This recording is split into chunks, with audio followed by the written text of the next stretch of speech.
पुंडलिक वरदा हरी विठ्ठल श्री ज्ञानदेव तुकाराम सद्गुरु दादा महाराज की जय। श्री गुरु ध्यान श्री गुरु अर्चन हे न घडता मती होईल मंदा, श्री गुरु विठ्ठल भावे वंदा, दाखविती निज परमानंदा। नृदेह माध्यम सुलभम सुदुर्लभम, प्लवम सुकल्पम गुरुकर्णधारम, मयानुकूलेन भस्वते रितम, पुमान भवाब्धिम न तरेच आत्महा। सद्गुरु दादा महाराजांचं दिव्य आणि अलौकिक चरित्र आपण रोज चिंतन करत आहोत। श्रीमद भागवतातील एकादश स्कंदातील 20व्या अध्यायातील हा श्लोक आपण प्रस्तावनेकरता आज घेतलेला आहे। या श्लोकाचा मतितार्थ असा आहे की नरदेहरूपी नौका आपल्याला प्राप्त झाल्यानंतर या भवसागरामधून ही नौका पैल तीराला जायची आहे, पार करायची आहे। पण या नौकेला नावाडी म्हणून किंवा नाव चालविणारे म्हणून जर गुरुकर्णधार असतील तर आपण सहज पैल तीराला पोहोचू शकेल। पण असं असताना देखील भगवंत सांगतात की मयानुकूलेन जर नृदेहरूपी नौका प्राप्त झाल्यानंतर, गुरुरूपी नावाडी आपल्याला प्राप्त झाल्यानंतर भगवंत सांगतात की वादळ आणि वाऱ्यामध्ये, सोसाट्याच्या वाऱ्यामध्ये ही नौका इकडून तिकडे जर जायला लागली तर तो अनुकूल वारा मी होतो आणि ही नौका पैल तीराला प्राप्त करून देतो। पण भगवंत सांगतात की असं सगळं अनुकूलता प्राप्त झाल्यानंतरही न तरेत स आत्महा, न तरेत स आत्महा म्हणून भगवंताने या ठिकाणी सांगितलं की जो या अनुकूल अशा वाऱ्याला गुरुरूपी नावाडी प्राप्त झाल्यानंतर नृदेहरूपी नौकेला कोणी या ठिकाणी प्रयत्नपूर्वक तरुण जाण्याची इच्छा जर न करेल तर तो आत्महत्यारी आहे, आत्मघातकी आहे। थोडक्यात सारांश एवढाच, एवढं सगळं अनुकूल असताना परमात्माही आपल्याला अनुकूल होतात। पण आपण काय केलं पाहिजे तर गुरुकर्णधारम, अतिशय महत्त्वाचा शब्द या श्लोकातला, अतिशय अंतःकरणाचा ठाव घेणारा आणि अंतःकरणाच्या अगदी जवळ जाणारा शब्द आहे की आपल्या या नृदेहरूपी नौकेचे सर्वस्व दोर जर गुरु महाराजांच्या हातामध्ये असतील तर मग आपण निश्चिंत व्हायला काहीच हरकत नसावी। कारण जर आपल्या जीवनाचे गुरु जर कर्णधार झाले, कर्णधार शब्दाचा अर्थच मुळामध्ये असा आहे की त्यांनी सांगावं आणि आपण ऐकावं, त्यांच्या मागे मागे आपण चालावं। अशा या नृदेहरूपी नौकेचे जर गुरु कर्णधार झाले तर मग तो भाग्याचाच दिवस आपल्याकरता असेल असं मला वाटतं। या नरदेहाचं वर्णन करताना भगवंत सांगतात की हा नरदेह आद्य आहे। आद्य कशा करता या नरदेहाला म्हटल्या गेलं तर शरीरा येणे सरे, जसं माऊली सांगतात की या शरीराने परब्रह्म प्राप्त होणार आहे, शरीरे साधिले होय परब्रह्म, तुकोबारा सांगतात तसं हा नरदेह आद्य आहे। म्हणजे भगवंताचं ज्ञान या नरदेहामध्ये आल्यानंतर आपल्याला प्राप्त करून घेता येतं। म्हणून 84 लक्ष योनी परमात्म्याने निर्माण केल्या खऱ्या, पण केल्यानंतरही या ठिकाणी भगवंत सांगतात की या योनींमध्ये मला जाणण्याचं ज्ञान नाही, ते ज्ञान या नरदेहामध्ये आहे। म्हणून मनुष्य देहीचे ज्ञान अधिक जाण सर्वांशी, म्हणून परमात्मा सांगतात की हा नरदेह आद्य आहे। सुलभम सुदुर्लभम म्हणून 2 विशेषण या नरदेहाला सांगितले की हा नरदेह सुलभही आहे आणि सुदुर्लभही आहे। एकाच विशेषणाचे, एकाच नरदेहाच्या ठिकाणी 2 विशेषण हे कसे काय संभवतात बरं? ते दोन्हीही विशेषण विरुद्ध अर्थाचे आहेत। सुलभम सुदुर्लभम, सुलभ कशा करता सांगितला आणि सुदुर्लभ कशा करता सांगितला तर सुलभ ह्याच्या करता सांगितला की या नरदेहाला आल्यानंतर भगवंताचं ज्ञान प्राप्त होतं, म्हणजेच भगवंत सहज रीतीनं प्राप्त होतो। आणि सुदुर्लभ ह्याच्या करता सांगितला की पाप पुण्य समसमान असतं, त्याच वेळेला हा नरदेह आपल्याला प्राप्त होतो। नाथ महाराज गोड वर्णन करतात, नरदेह दुर्लभ जाना, शतवर्षाची गणना, तयामध्ये दुःख यातना, थोरा तुम्ही आठवा मधुसूदना।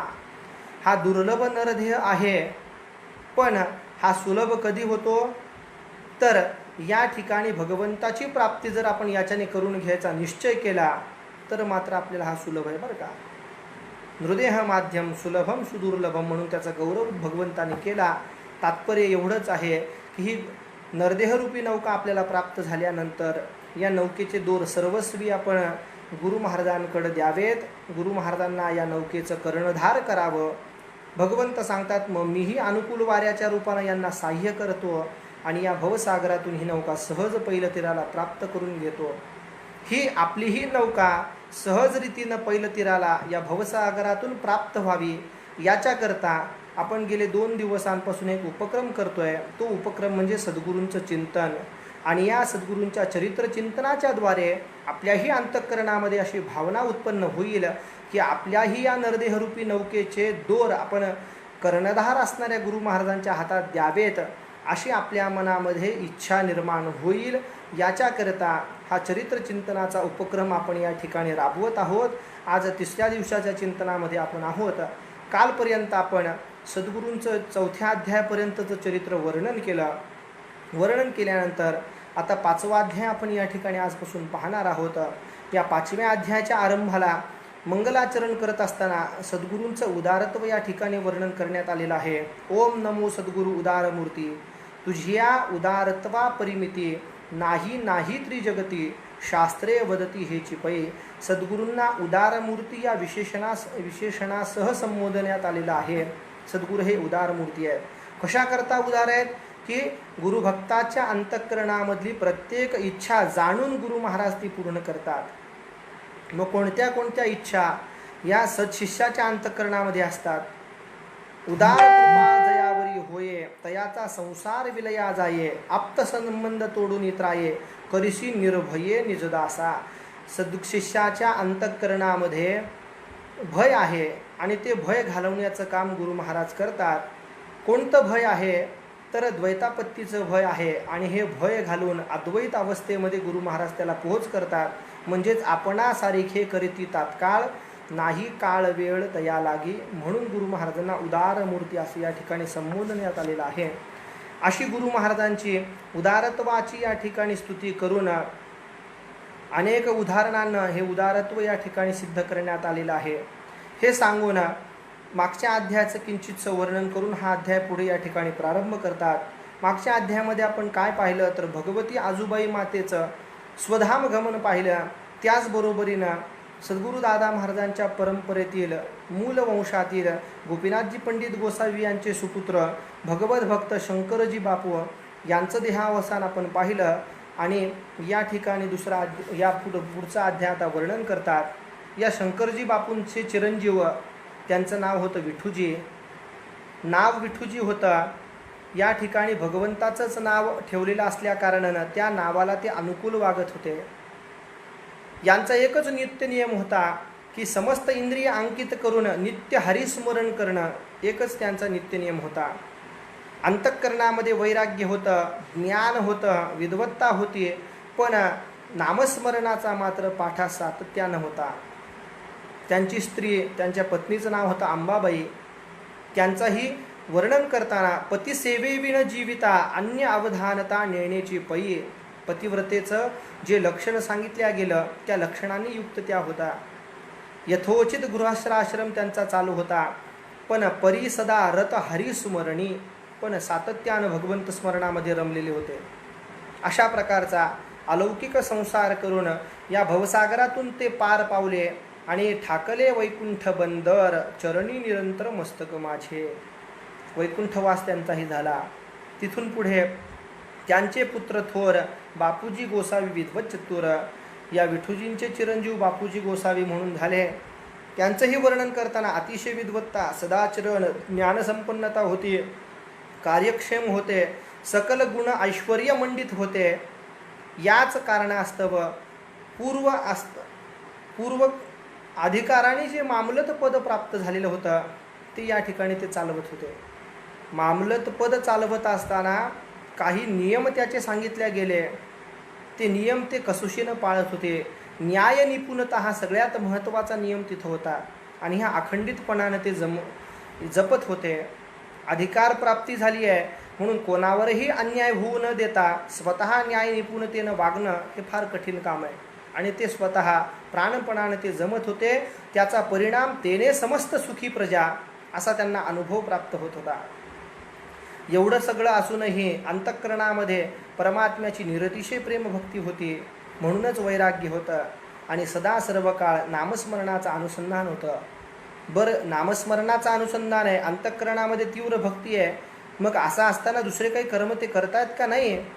कर्मधर्म यथा सांग भक्तिप्रेम अव्यंग अंतरी सद्बोधे निस्संग भजन भोज दावीत असे कर्मधर्म यथा सांग करतायत. पण करत असताना भक्तीचं संपुट त्याला लावलेलं आहे. संसारामध्ये राहतायत पण विरक्त आहेत, ज्ञान आहे पण नामामध्ये रममाण आहेत, निस्संग आहेत पण कर्म करतायत आणि मुक्त आहेत पण लोकांकरता धर्माचरण करतायत, असं त्यांचं वर्णन केलं गेलं. याचं कारण सांगितलं जातं की येथ वडील जे जे आचरती तया नाम धर्मू ठेविती तेची येर अनुष्ठिती सामान्य सकळ. त्याच पद्धतीने यांचं वर्णन केलं गेलं की यद्यदा आचरती श्रेष्ठा तत्तदेवेतरो जनः श्रेष्ठ आचरती जैसे इतर जन राहटती तैसे. म्हणून यांचं आचरण सर्वांना प्रमाणभूत असं होतं. यांची पत्नी उमाबाई, त्यांचं नाव, अतिशय पतिव्रता या होता. पतिसेवेविना अन्यथा साधन व्रते न सर्वथा व्रत तसे पती मनोगता. पतीच्या मनाप्रमाणे वागावं यालाच पातिव्रत्य असं संबोधलं जातं. भगवान श्री ज्ञानोबा देखील सांगतात की पतीची या मता अनुसरून जे पतिव्रता, अशा प्रकारचे पतीच्या मताप्रमाणे वागणं म्हणजे पतिव्रता असणं. आणि हे पातिव्रती यांच्या ठिकाणी होतं. पतिसेवा कशी करावी याचं विस्तारानं यांनी वर्णन या ठिकाणी केलेलं आहे. पतीकरता सर्वस्व अर्पण करावं, पतीच्या मनाप्रमाणे वागावं. पतिरेव दैवतम पतिरेव दैवतम पतिरेव दैवतम. शास्त्रही आपल्याला हेच सांगतं की पतिव्रता स्त्रीला पतीशिवाय दुसरं कोणतंही दैवत नाही. शास्त्र पुराण संत प्रमाण ठाई ठाई आपल्याला हे दिसून येतं. अशी पतिसेवा करत असताना मृदू मित भाषण गौरव आनंदवनी विनोदे अपूर्व ऐसा पतिदेव उपासी. पती हेच आपलं उपास्य दैवत आहे हे जाणून त्यांची अंतःकरणपूर्वक या ठिकाणी सेवा त्या करतायत. जे जे पाहिजे ते मागण्याच्या अगोदर ते पतीचं मनोगत जाणून पूर्ण करतायत. अशा प्रकारे यथाकालेसी पतिव्रतेची लक्षणे ऐसी. अशी पतिव्रतेची लक्षणं धारण करून जीवनयापन करतायत. एक वेळेला ईशसेवे सदारत असता मध्यरात्री निद्रिस्त एक अघटित घटना या ठिकाणी घडली. सदा भगवंत स्मरणामध्ये हे दाम्पत्य आहे. मध्यरात्र झालेली आहे. संकट अद्भुत या ठिकाणी ओढवलं. वाणी वसे अग्नी लागला, एकच हाहाकार उडाला. माझ घरामध्ये अचानक अग्नी लागला आणि एकच हाहाकार सगळीकडे उडाला. लोक पाहू लागले की महाराजांच्या घराला आग लागलेली आहे. महाराजांवर नितांत श्रद्धा असणारे त्यांचे भक्त होते, ते धावले, उडी घालू लागले, प्रयत्न करू लागले. कोणी पाणी आणू लागलं, कोणी आपल्याच हातानं आग विसवण्याचा प्रयत्न करू लागले. धाव पावगा मधुसूदना. काही भक्त भगवंताचा धावा करू लागले. धावा करत असताना अंतर्गृहामध्ये असणारे जे बापूजी होते त्यांना जाग आली. त्यांनी पाहिलं सगळीकडे अग्नी लागलेला आहे. उमाबाईंना उठवलं आणि दोघंही या ठिकाणी पाहू लागले की निघण्याकरता मार्ग नाही आहे, काय करावं. म्हणून दोघंही देवघरामध्ये आले. देवघरामध्ये आल्यानंतर आता आपल्याला सोडवणारं या संकटातून दुसरं कोणी नाही ही जाणीव अंतःकरणामध्ये ठेवून देवघरामध्ये बापूजी ध्यान लावून बसले आणि भगवंताचा धावा करू लागले. धावा करत असताना चित्त परमात्म्याच्या चरणापाशी गेलेलं आहे. ध्यान परमात्म्याचं करू लागलेले आहे. आता अंतःकरणामध्ये एकच अपेक्षा आहे, अग्निप्रलय रक्षिता तोची तत्वता स्वामी माझा. की ज्याप्रमाणे प्रल्हादांचं अग्नीमध्ये भगवंतानं रक्षण केलं तोच परमात्मा माझं रक्षण करणार आहे. आणि त्याच वेळेला देवासन्मुख बसलेला असताना नामचिंतनामध्ये ध्यानस्थ असताना अग्निज्वाळा मस्तकावर पडू लागल्या. पडत असताना उमादेवींनी पाहिल्या आणि एका खऱ्या पतिव्रतेचं जे आचरण असतं ते त्यांनी अवलंबिलं. आपल्या पतिदेवांच्या अंगावर अग्निज्वाळा पडतायत आणि पती भगवत ध्यानामध्ये आहेत. अशा वेळेला आपण काय केलं पाहिजे? क्षणाचाही विलंब न करता ओनवे होऊन श्री आपण त्या ठिकाणी आडव्या झाल्या आणि त्या अग्निज्वाळा आपल्या अंगावर झेलू लागल्या. अंगावर झेलत असताना धन्यतीयेचा सद्भाव, धन्यतीयेचा गौरव, पती रक्षणी देह तुच्छ केला. हे पतिव्रतेचं श्रेष्ठ लक्षण आहे मला वाटतं, की पतिरक्षणाकरता म्हणून त्यांनी आपल्या देहाचीही चिंता केली नाही. त्याच क्षणाला देवभावाचा भुकेला आपण म्हणतो परमात्म्याला, तो सत्यव्रत असणारा परमात्मा तात्काळ धावून आला. हे सगळं शांत केलं आणि शांत केल्यानंतर मात्र या उमादेवींच्या सतीत्वाची साक्ष परमात्म्याला पटली, निश्चय पटला आणि परमात्मा गीर गंभीर वाणीमध्ये बोलू लागले, धन्य तुझी भक्ती संकटी न विसंबे निश्चिती, धन्य सतीची तुझी प्रीती संतोष चित्ती आमची. या भगवंत बोलतात की आम्हाला संतोष वाटला, तुमचे हे पातिव्रत्य धर्म पाहून मलाही आनंद वाटला. असेल जे तुझी मानसी मागोनी घ्यावे मजपाशी, अंतःकरणामध्ये काही इच्छा असेल तर ती कृपा करून मला मागा, भगवंत सांगू लागले. त्याच वेळेला या उमादेवींनी सांगितलं, भगवंता दुसरं तिसरं मला काही नको, सेवेसी परंपरा तत्पर एवढंच मला द्या, की सेवेची परंपरा अखंडित राहावी अशी इच्छा आहे, दुसरं काहीच मला नको. भगवंतानी सांगितलं तथास्तु. आणि मग बापूजींना परमात्म्याने आलिंगन दिलं आणि सांगितलं की सतीच्या भक्ती कारणे अवतार घेणे उदरी तुझ्या. तुमच्या पत्नीची उमादेवींचं हे पातिव्रत्य पाहून मी प्रसन्न झालो आणि माझ्या मनामध्ये अशी इच्छा झाली की हिच्या पोटी मी अवतार घ्यावा. ऐकोनी शुभवचन उभयता चरणी मस्तक ठेवून, हृदयी धरिले ध्यानपूर्ण अवचित जाण गुप्त देव. परमात्मा गुप्त झाले, आशीर्वाद दिला, अग्निशांत झाला. लोक शोधत शोधत आले तर देवघरामध्ये हे दोघंही बसलेले पाहिले आणि पाहिल्यानंतर मात्र सगळ्यांना आनंद झाला की आपले भक्त महाराज जे आहेत बापूजी हे सुरक्षित आहेत. जय जयकार करू लागले, दर्शन घेऊ लागले आणि दर्शन घेत असताना मनामध्ये आनंद वाटू लागला.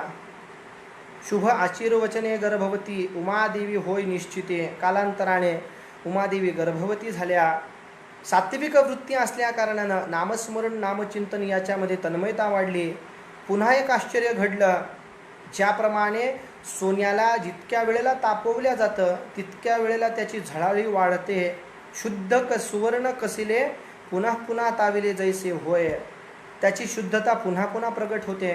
त्याचप्रमाणे ग्रामामध्ये असणाऱ्या काही निंदक खलदुष्टजनांनी विचार केला आणि विचार करून या ठिकाणी जे काही अधिकारी लोक होते त्यांच्यापर्यंत निरोप पोहोचवला की अपहार करत आहेत म्हणून. देवगृहामध्ये संपत्ती लपवली आहे आणि आपल्याच हाताने अग्नी लावला आणि सगळं दप्तर जळून गेलेलं आहे, ज्याच्यामध्ये लाच लुचपती होत्या, अशा प्रकारची या ठिकाणी खोटी तक्रार केली. खोटी तक्रार करून या सुभेदारांपर्यंत ही बातमी गेल्यानंतर ते क्रोधायमान झाले आणि धरणे पाठवलं.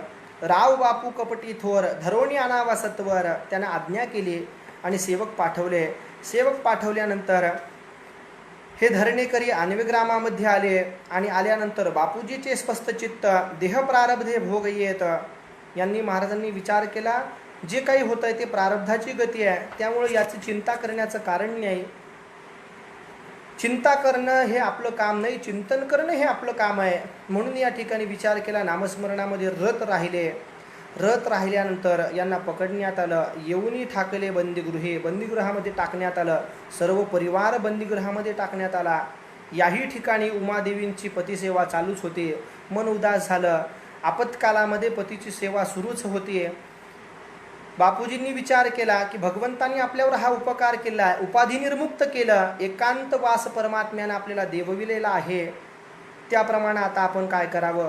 म्हणून ईश चिंतनामध्ये ते अधिकाधिक काल घालवू लागले. काय केलं त्यांनी तर भागवत आणि ज्ञानेश्वरी पारायणे बहुती परी, तेने समाधान अंतरी नेम निर्धारी वर्तत असे. भागवताचे आणि ज्ञानेश्वरीची असंख्य पारायण त्यांनी करायला प्रारंभ केला आणि उमादेवी सन्मुख बैसून अत्यादरे करीत श्रवण. उमादेवी स्वतः श्रोता झाल्या. एकाग्र चित्त करून या ठिकाणी ते पारायण ऐकू लागल्या. गर्भी असे भक्तराणा अनुसंधान सदा श्रवणा. गर्भामध्ये सद्गुरू महाराज होते, त्यांचंही अनुसंधान त्या ठिकाणी होतं. अशा प्रकारे अधिक काल लोटला. लोटल्यानंतर मात्र न्याय निपुणता होईल असं कुठेही चिन्ह दिसत नव्हता. मग मात्र इकडे नवल बहुती परी सदर सुभे कारवारे, आणूनी दावीत दप्तरे सारी संपत्ती पुरी समवेत. सगळंच्या सगळं दप्तर घेऊन परमात्मा कामारी झाला.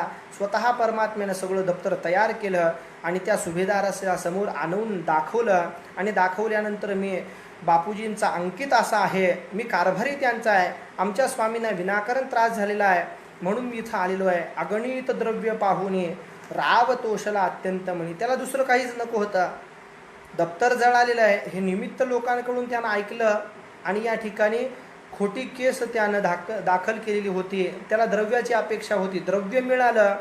या ठिकाणी म्हणू लागला की मी विनाकारण साधू संतांना छळ केला, अपमानिलं, हे त्याला या ठिकाणी मान्यता झाली. मग त्यानं काय केलं, मुक्त केलं. दरबारी राव बापूसी आणविले बहुसन्मानेसी, सन्मानाने आणण्यात आलं.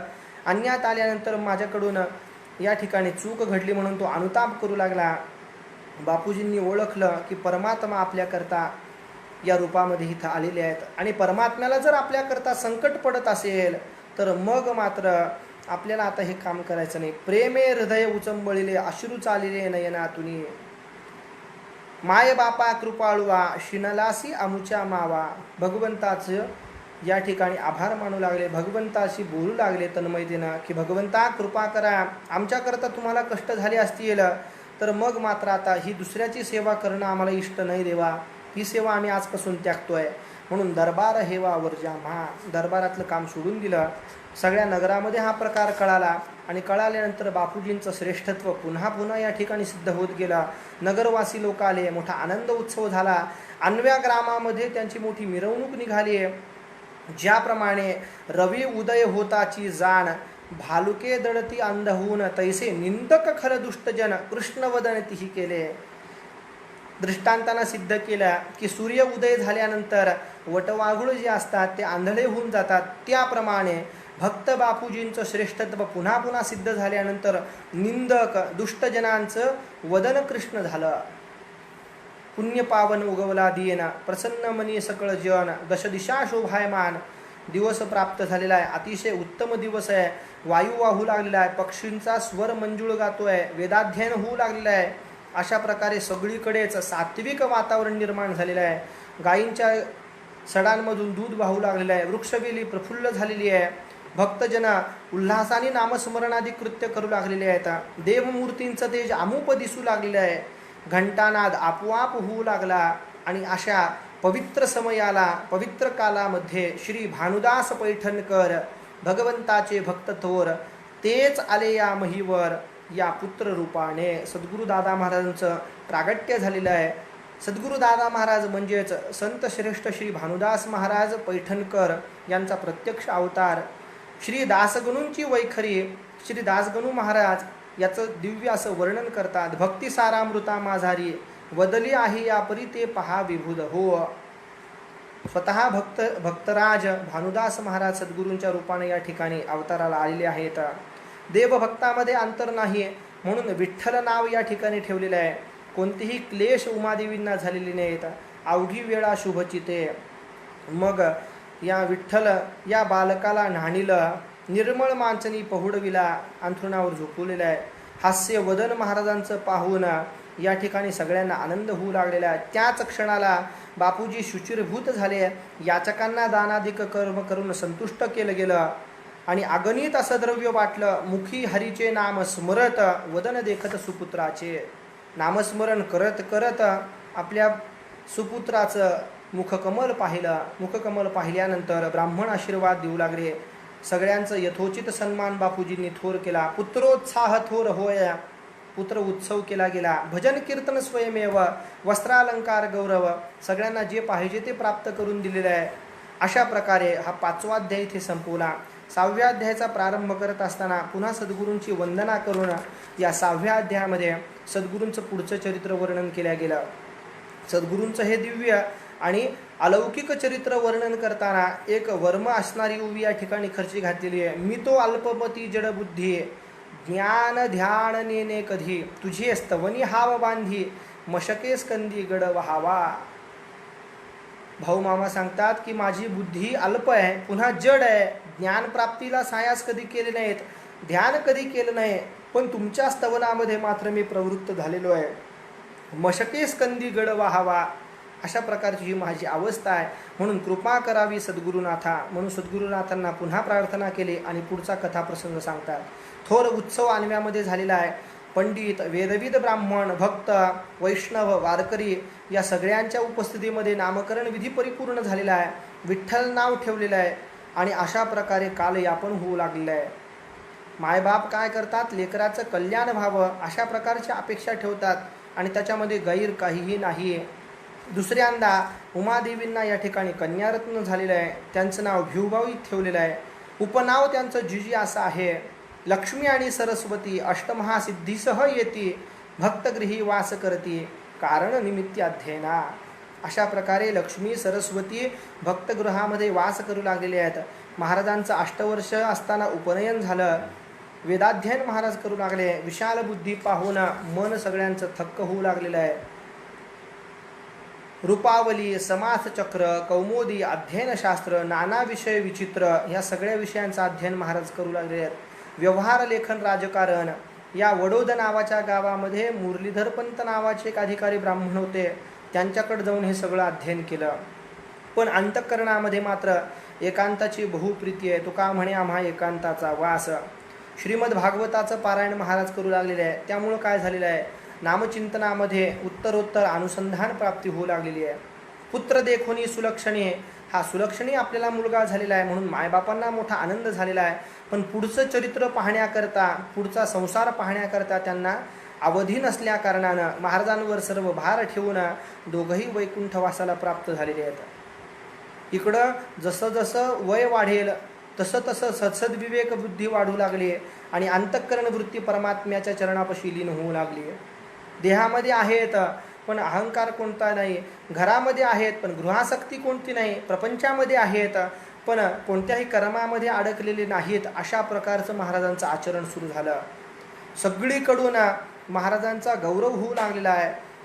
अशा प्रकारे महाराजांची कीर्ती या सुभेदारापर्यंत गेलेली आहे, दरबारापर्यंत पोहोचली. जे मामलत पद वडिलार्जित होतं ते घेण्याकरता महाराजांना बोलवण्यात आलेलं आहे. महाराजांनी सांगितलं की जे आम्ही वर्ज केलेलं आहे ते पुन्हा स्वीकारण्याचं काही कारण नाही.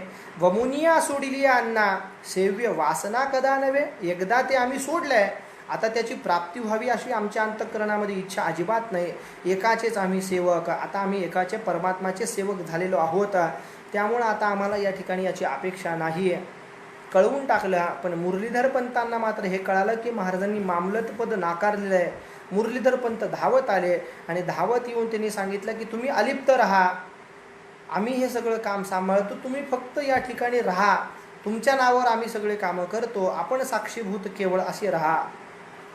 अशा प्रकारचा आग्रह केल्यानंतर महाराजांनी त्याला संमती दिली आणि संमती दिल्यानंतर यथोचित रीतीनं कर्म होऊ लागलं. महाराजांची जी गृहिणी होती शांत, दांत, शुद्ध, सत्वगुणी अशा प्रकारचीच होती. पतीचं दैवत जीव भावा अशा प्रकारची सेवा करणारी होती. जागृती, स्वप्न, सुषुप्ती, पतिसेवा आठवी चित्ती, दुसरं मनोरथ नव्हता. अशा प्रकारे दोघांचाही कालक्रमणा चाललेली असताना म्लेंछ धर्म चोहीकडे व्हावा केले धर्मवेडे, पत्र सोडिले वाडे कोडे, साह्य उघडे अधिकारी कीजे.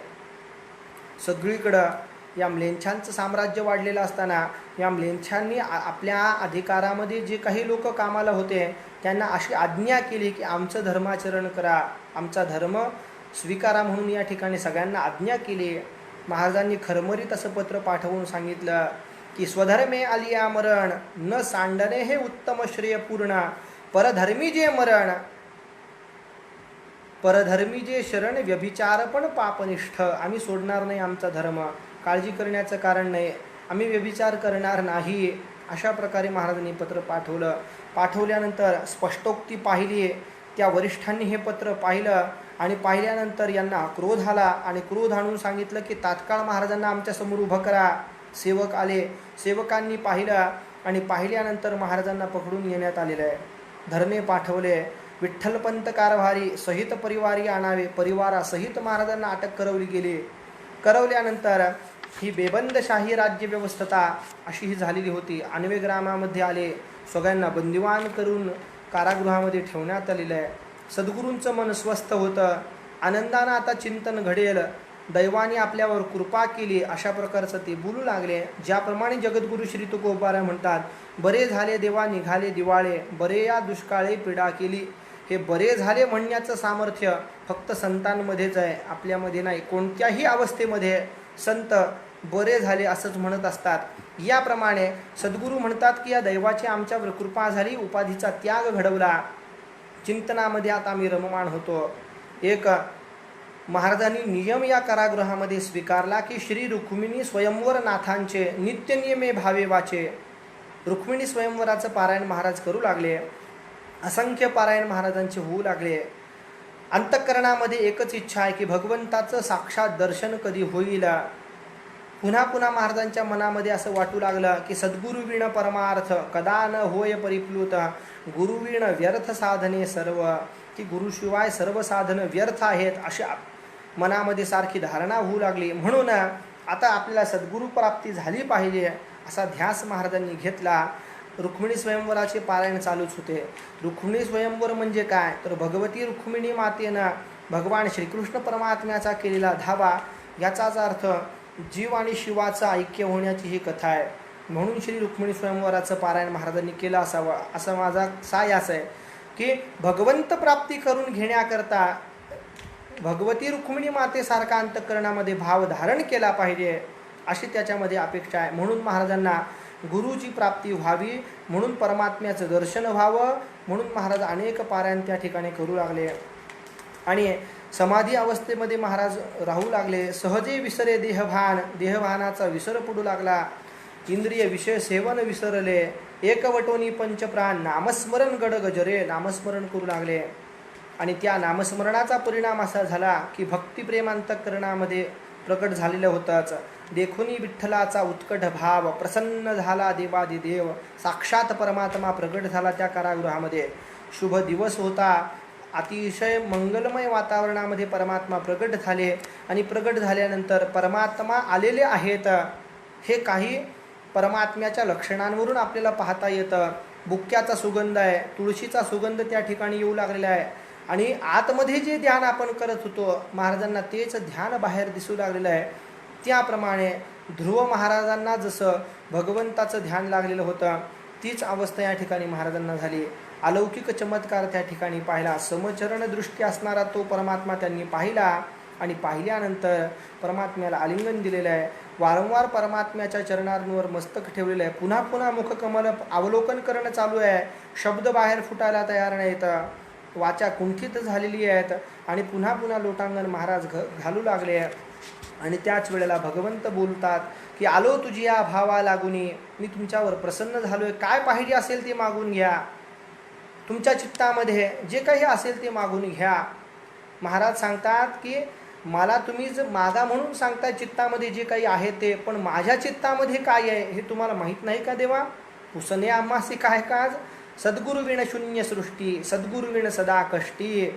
देवा सद्गुरूची प्राप्ती नाही, अनुग्रहासाठी मन तळमळ होत आहे, कृपा करा, काहीतरी कृपा करा। सद्गुरूंचं हे वचन ऐकलं आणि प्रत्यक्ष परमात्म्यानं मस्तकावर हात ठेवला, कानामध्ये परमपवित्र मंत्र कथन केला आणि तो मंत्र ऐकल्या क्षणाला समाधी लागली।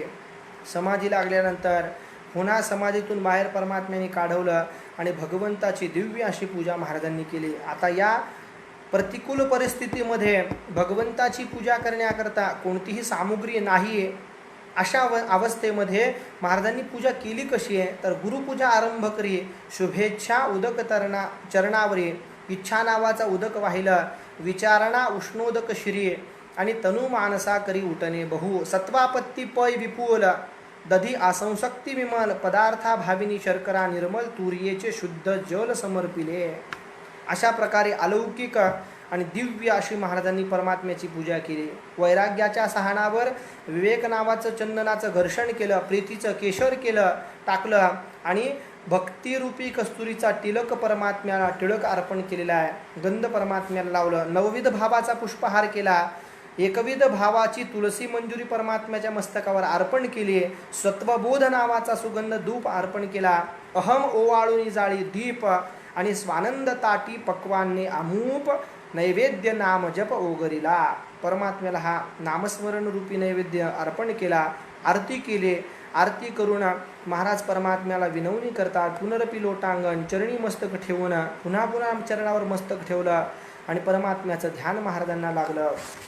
कारागृही होतो आठविता तुझ, झाला गुरुराज जगद्गुरु सद्गुरूंनी वर्णन केलं की जगद्गुरू असणारा परमात्माच आम्हाला कारागृहामध्ये गुरुरूपामध्ये प्राप्त झालेला आहे. तुकोबरा देखील सांगतात की माझ्या विठोबाचा कैसा प्रेमभाव आपणची देव होय गुरु. परमात्मा गुरुरूपामध्ये प्राप्त झाला. परमात्मा गुरुरूपामध्ये प्राप्त झाल्यानंतर मग अलौकिक अवस्था महाराजांना झालेली आहे. आता कोणत्याही प्रकारची द्वैत अवस्था न राहता अद्वैत अवस्थेमध्ये महाराज या ठिकाणी राहू लागलेले आहेत. आणि असं असताना आता पंढरपूर क्षेत्राची ओढ महाराजांना लागलेली आहे की ज्या परमात्म्याने आपल्यावर कृपा केली त्या परमात्म्याच्या धामाला आपण गेलं पाहिजे असा विचार महाराज करू लागतात. इकडं या सुभेदाराच्या मनामध्ये या ठिकाणी भाव प्राप्त झाला. स्वप्नामध्ये परमात्म्यानं जाऊन महाराजांना मुक्त करावं म्हणून सांगितलं. या म्लेंछ राजाला परमात्म्याने दर्शन दिलं भक्ताकरता म्हणून. आणि मग मात्र या ठिकाणी महाराजांना सोडण्यात आलं. सोडण्यात आल्यानंतर महाराजांनी सगळ्याचा त्याग केला आणि त्याग करून परमात्माच्या भेटीला महाराज निघाले. पंढरपूर धामाकडे निघाले. मार्ग धरीत पंढरीचा चंद्रभागेच्या वाळवंटामध्ये आले. वैष्णवांची थोर दाटी महाराजांनी पाहिली. स्नान केलं. पुंडलिकरायांचं दर्शन घेतलं. महाद्वारामध्ये आले. मल्लिकार्जुन परमात्म्याचं कालभैरवाचं दर्शन घेतलं. चोखोबरायांचं नामदेवरायांचं दर्शन घेतलं. आणि या ठिकाणी परमात्म्याच्या जवळ महाराज आलेले आहेत. परमात्म्याच्या जवळ आल्यानंतर परमात्म्याच्या चरणाला लागले. तुका म्हणे विटेवरी जी पाऊले तेथे मी ठेविले मस्तक हे. त्या परमात्म्याच्या चरणाला नतमस्तक झाले. समचरण असणारा तो परमात्मा पाहिला. पाहिल्यानंतर इथून या नुठवू माथा वियोग नसावा तत्वता म्हणून या ठिकाणी प्रार्थना केली परमात्म्याला की देवा इथून आता परत जाणं नाही. देवा आम्ही तुझ्याकडे एकदा आलो आता परत जाणं नको म्हणून महाराज तिथेच राहिले. पंढरपूर क्षेत्रामध्ये गरुड पारापाशी 13 दिवसांचं अनुष्ठान महाराजांनी प्रारंभ केलं. नामानुसंधान महाराज साधू लागले. पंढरीचा महिमा थोर संत महंत वस्ती फार. अपार महिमा पंढरपूरचा आहे. संत महंत अनेक वास्तव्याला इथं आहेत. त्याच वेळेला प्रपंचामध्ये मन आपलं विटलेलं आहे. ज्ञान ध्यान आणि वैराग्य हे अंतःकरणामध्ये उत्पन्न झाले आहे. म्हणून पुण्याहून शिवरामपंत आप्पा खाजगीवाले हे पंढरपूरला आलेले आहेत. हे पेशव्यांचे कारभारी आहेत आणि संत कृपा आपल्यावर व्हावी म्हणून पंढरपूरमध्ये आले. आल्यानंतर सद्गुरूंची भेट व्हावी, सद्गुरू कृपा प्रसाद आपल्याला प्राप्त व्हावा अशी मनामध्ये इच्छा आहे. म्हणून या ठिकाणी परमात्म्याचं चिंतन करू लागले. धाव पाव गुरुराया म्हणून वारंवार स्मरण करू लागले. आणि त्याच वेळेला स्वप्नामध्ये भगवंतांनी त्यांना दृष्टांत दिला की जर तुम्हाला सद्गुरू कृपा पाहिजे असेल तर एक काम करा. माझ्या रावडामध्ये एक भक्त अनुष्ठान करीत बसलेला आहे. त्याच्या चरणाला लागा.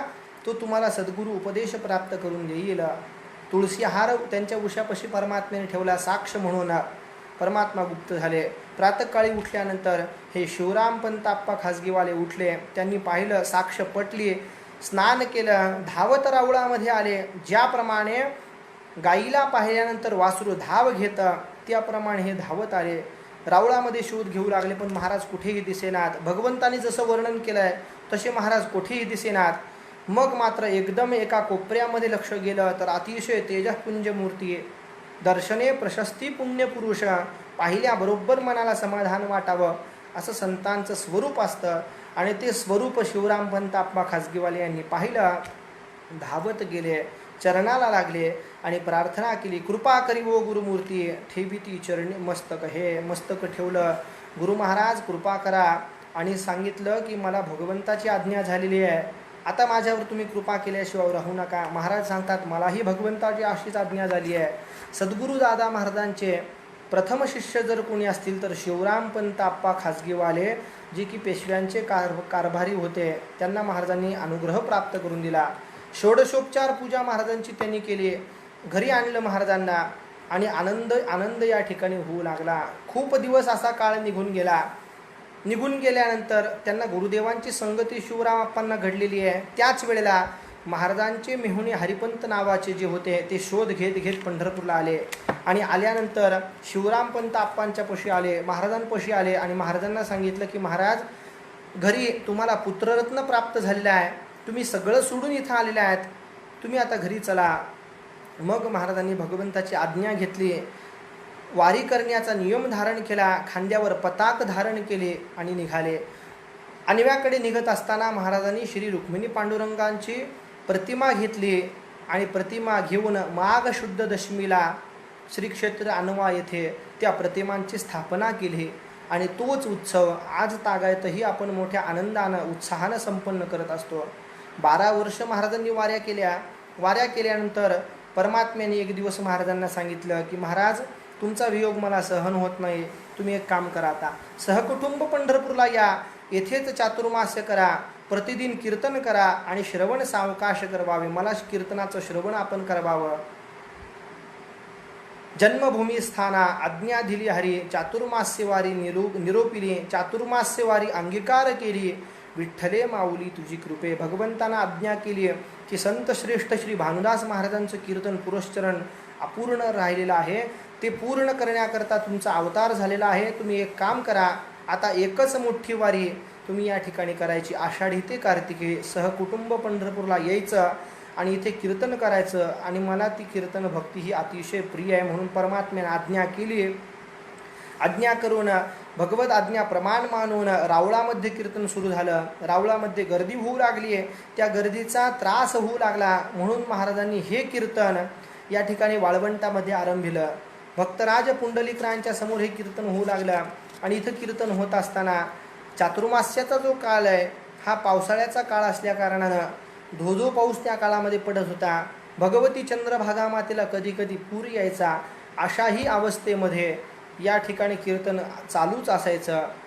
भगवंतानी हे पाहिलं की माझ्या भक्ताला सायास आणि कष्ट होत आहेत म्हणून परमात्म्यानं काय केलं की स्वतः शिवरामपंत आप्पांना स्वप्नामध्ये जाऊन दृष्टांत देऊन सांगितलं, एक काम करा, माझ्या भक्ताला त्रास होतोय, तुम्ही या कीर्तन सेवेकरता एक मंडप उभा करून द्या आणि माझ्या भक्ताच्या कीर्तनाची व्यवस्था करा. म्हणून शिवरामपंत आप्पांनी या ठिकाणी मंडप उभा केला. अतिशय सुंदर मूर्ती त्या ठिकाणी स्थापन केली आणि त्या ठिकाणी कीर्तन आरंभ झाला. आषाढी कार्तिकीचा उत्सव होऊ लागला. दान व्रत उदयाला आले असं लोक म्हणू लागले की सद्गुरूंची संगती आणि भगवंताची भक्ती आम्हाला एकाच वेळेला प्राप्त झालेली आहे. मग महाराजांनी काय केलं तर आषाढीच्या एकादशीच्या दिवशी सर्व भक्तांना पांडुरंग परमात्म्याचं दर्शन होणं शक्य नाही म्हणून रथ निर्माण केला आणि भगवान श्री पांडुरंग परमात्म्याची चलविग्रह मूर्ती निर्माण केली आणि त्या रथामध्ये बसवून आषाढ शुद्ध एकादशीला आणि कार्तिक शुद्ध एकादशीला रथयात्रा महाराजांनी आरंभिली. शिवरामपंत आप्पा खाजगीवाले यांच्या सहाय्यानं महाराजांनी पंढरपूरला आषाढी आणि कार्तिकी एकादशीला जो रथ आजही होतो त्याची स्थापना सद्गुरू महाराजांनी केली. मग स्वतः दिंडी घेऊन महाराजांनी रथापुढे नगरप्रदक्षिणा करावी आणि मग पौर्णिमेच्या दिवशी काला कीर्तन करावं, तीही गोपाळपूरला जाऊन असा नियम महाराजांनी या ठिकाणी आरंभिला. रथस्थम विठ्ठलम दृष्टवा पुनर्जन्म न विद्यते असं स्कंदपुराणामध्ये या रथातल्या भगवंताच्या दर्शनाचं महात्म्य सांगितलेलं आहे.